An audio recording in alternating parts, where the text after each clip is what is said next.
ഹലാലാകണമെങ്കിൽ അതാണ് നിങ്ങൾ പ്രത്യേകം ശ്രദ്ധിക്കേണ്ട ഒരു വാക്ക് ഇദ്ദേഹം പറഞ്ഞിട്ടുണ്ട്. കമ്പനിയിൽ നിന്ന് നമ്മൾക്ക് കിട്ടിയ കാശ് എൻ്റെ ഭാഷയിൽ ഹലാലാകണമെങ്കിൽ അതിൽ നിന്നും ഒരു വീതം ഇപ്പോൾ കമ്പനിക്ക് കൊടുത്തേ പറ്റൂ. അപ്പോൾ ഇത്ര വരും അത് ഹറാമാണ്, പറ്റിച്ച പൈസയാണ്, നീതിക്ക് നിരക്കാത്ത പൈസയാണ് എന്ന് ഇദ്ദേഹം പച്ചക്ക് പറഞ്ഞിരിക്കുകയാണ്. ഇത് ഹറാമാണ് എന്ന്. അത് ഹലാലാവണമെങ്കിൽ നിങ്ങൾ അതിൽ നിന്ന് വിഹിതമെടുത്ത് കൊടുത്തേ പറ്റുമെങ്കിൽ ആ പൈസ തേച്ചും പാവപ്പെട്ടവർക്ക് വീതിച്ചു കൊടുക്കൂ എന്നാണ് എനിക്ക് പറയാനുള്ളത്. നിങ്ങൾ ഉണ്ടാക്കിയ കോടിക്കണക്കിന് രൂപ പാവങ്ങൾക്ക് വീതിച്ചു കൊടുക്കൂ.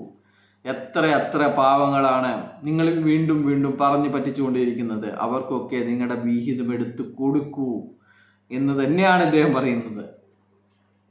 എന്നാൽ മാത്രമേ അത് ഹലാലാവുള്ളൂ. നിങ്ങൾക്ക് ഈ ആൾക്കാരെ പറ്റിച്ച അതിൽ നിന്ന് രക്ഷ നേടണമെങ്കിൽ അവർക്ക് കൊടുക്കുക.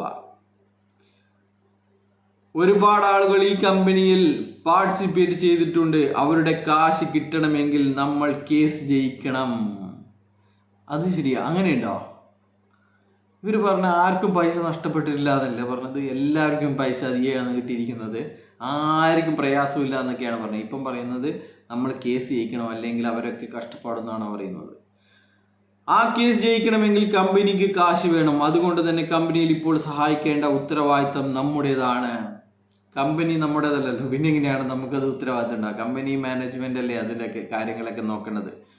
കമ്പനി അതിന് കട എടുക്കണം അല്ലേ, അല്ലെങ്കിൽ ഇവരുടെ ബന്ധുക്കൾ കട എടുക്കേണ്ടി വരും. എന്തിനാണ് പാവപ്പെട്ട നിക്ഷേപകരെ ഒരു റെസീറ്റ് പോലും